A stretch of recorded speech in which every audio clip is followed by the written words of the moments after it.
Alright, this is just the second part of this, and it's kind of the same deal. Let me just make one up here. I'm not going to go right to the example that they give. I'm going to give you a little bit of beforehand stuff. What if I had this? What if I had 5 over like 2i? Is that simplified right there?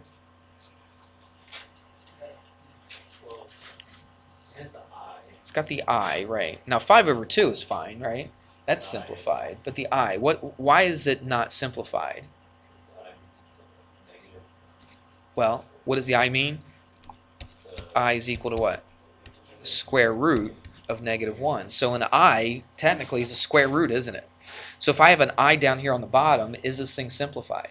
No, because for some reason they told us having square roots in the denominator and on the bottom, it's not simplified. So we have to get rid of it. So how would I get rid of just the I down here on the bottom? It's the same idea as what we did in the last problem.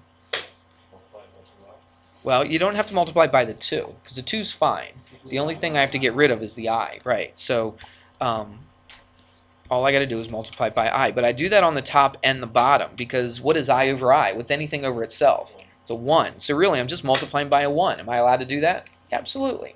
I can multiply by a 1, and that doesn't change the value of it at all. So let's see what happens, though. Oh, let's go back to black. Let's do the top. What's 5 times I? It's just 5i, right? What about the bottom? It's going to be a 2, and then an I times I. What's I times I? It's I squared, isn't it? Okay?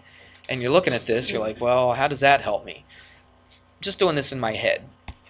Well, actually, I'm not doing it in my head. I'm writing everything down so I don't have to do it in my head. Watch. What's I squared equal to? Is it 1? It's -1. Because I squared, because I is the square root of -1, right? And I squared is going to be this, isn't it? What's a square root times itself? It's just -1, isn't it? Would you agree?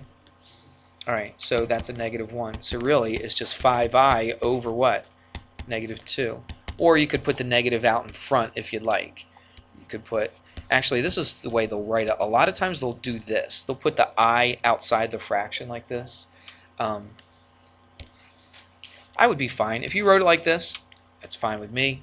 If you wrote it like that, that's probably my guess is how they would write it. They might even actually take that minus and put it up here like this. It doesn't make any difference. The minus could be down the bottom, it could be at the top, it could be off to the side in the middle. It doesn't make any difference where the negative is. All right? But a lot of times they'll write it like this. Sometimes they'll write it like this. I would be perfectly fine. I'm fine with that. I have no real big time preference on which way you write it. You with me? Okay. Now, that was the easy part. Now we're going to get to one that's a little bit harder, one where you have to look at the conjugate. And let's jot that down. So what do we got? We got 2 minus. And we might have to do a little bit more simplifying before we get rid of the denominator, the I in the denominator. Alright, this is example 10.5 if you want to look in the book. Okay? First of all, it says to simplify. That's what all these problems say to do. First of all, the top is not simplified. Alright, because I can figure out what I cubed is, I can figure out what I to the fifth is, and there's a second reason why it's not simplified. And it's the one we've been talking about today. What would that be? We talked about the top is not completely simplified, but what else? Come on, what have we been talking about all day today? The bottom. The bottom. Look, what's on the bottom? An I, right? So you can't have an I on the bottom. You can't have an I in the denominator because it's the same thing as having a square root in the denominator. Remember, you can't have a square root in the denominator. Okay, let's do this. 2 minus. Do you remember what I cubed is? Off to the side. I cubed is the same thing as I squared times I, isn't it? Or I to the first. What's I squared equal to?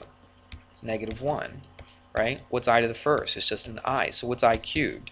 It's just -I. That's one of those you should remember. If you don't remember it, you can always go through that process to get to it.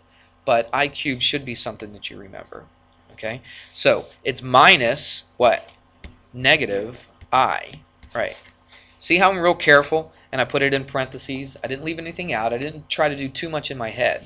I put 2 minus, and then I put negative I, plus 2 times I to the 5th. Let's figure out, get rid of that parentheses, let's figure out what I to the 5th is equal to. Well, I to the 5th, we can break that down. I don't have to break it down into I squareds. I can have there's a bigger exponent, I to the 4th. Remember what I to the 4th is equal to? No? Wow, it's quiet in here. Come on. It's equal to 1. Thank you, Mark.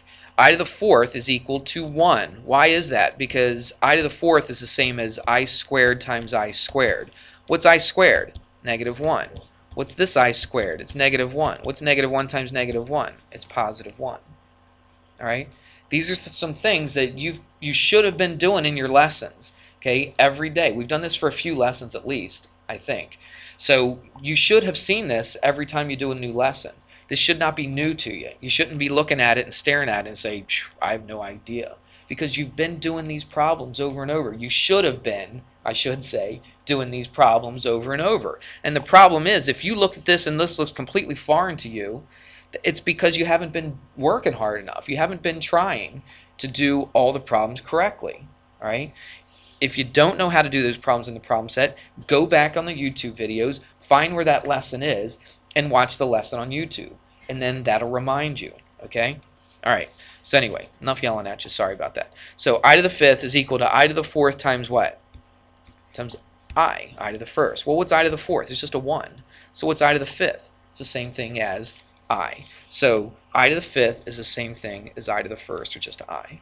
All right? I'm not even going to mess with the denominator just yet. Let's just clean up the top first, and then we'll worry about the denominator. So look what we have. We have 2 minus a negative. What's minus a negative? It's plus. So I've got a positive I and I got a plus 2I. So add those up. What do you get? This is a 1I and this is a 2I. Come on, it's 1 plus 2. Talk to me. It's a 3I. So 2 plus 3I over negative 2I plus 4. Now this, it's not my answer, okay? So don't get me wrong on this. Just because I put it in a box doesn't mean it's the answer. But this is really where the work begins, okay? It's where the new stuff, I should say, begins. The thing that we did right here, that's all old stuff. You actually, I don't know if you had that, did you have that on the last test? I don't think you had the I stuff on the test, did you? On that last test.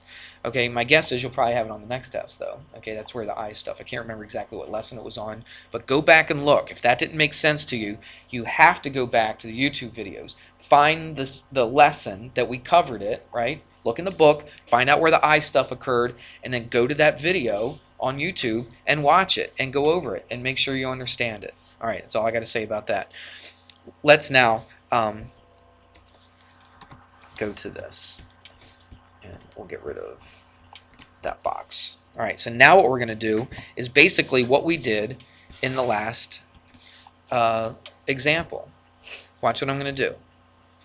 This is not simplified now. We simplified the top. The top is good now. The bottom, though, is not good. And you're like looking at it, you're like, they're kind of the same thing. So what's the big deal?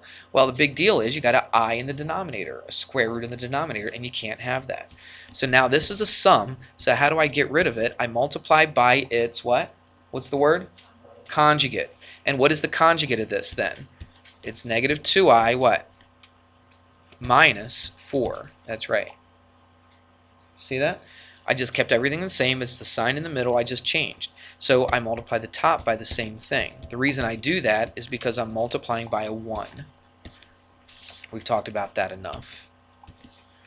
Alright, let's go through it and see what we get.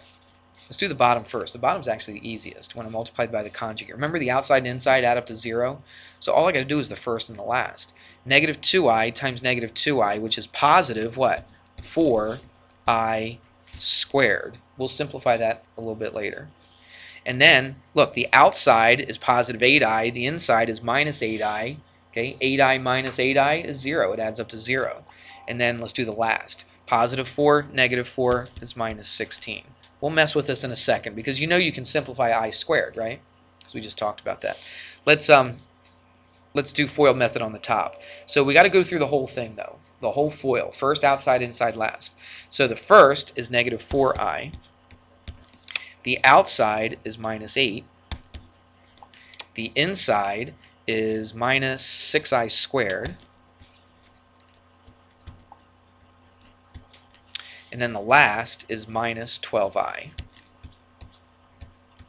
You're looking at it saying, wow, it's worse than what I started with. Well, we're ready to simplify right now. Well, pretty close. Look at this I squared right here. I squared is negative 1. What's that going to do to this minus 6? It's going to make it a positive. That's right. See how easy that was? Look at this I squared down on the bottom. What's that I squared going to do to that 4? It's going to make it a negative, isn't it? So the bottom, let's do the bottom first. The bottom's going to be negative 20. Let's do the top. Let's see, let's do my regular numbers. I got, this is just a 6, and this is just a negative 8, so let's do those first. So negative 8 plus 6 is negative 2. Good. Alright, so I'm done with that. Let's do the i's next. Negative 4i minus 12i is negative 16i. Now, there's a couple things you can do to simplify this. It gets a little bit complicated, but let's watch.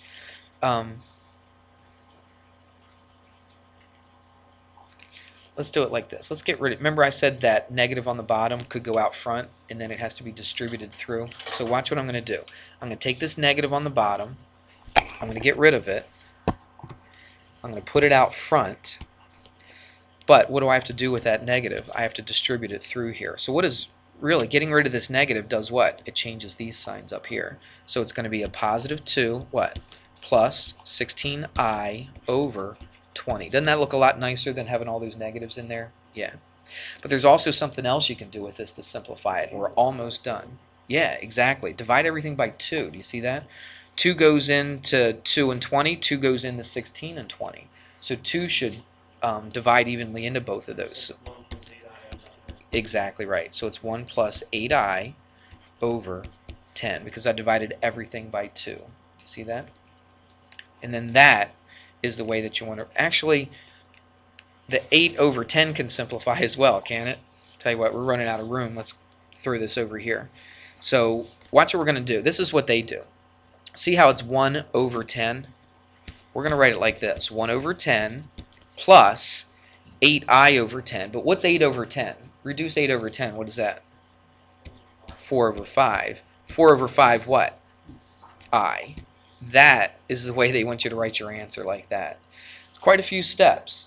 Alright, there's quite a few things that you have to go through and remember on how to simplify. But we've covered, I only want this answer right here. Okay, this is the only answer that I want on this particular problem. Alright, because now it's simplified. Your fractions are all reduced.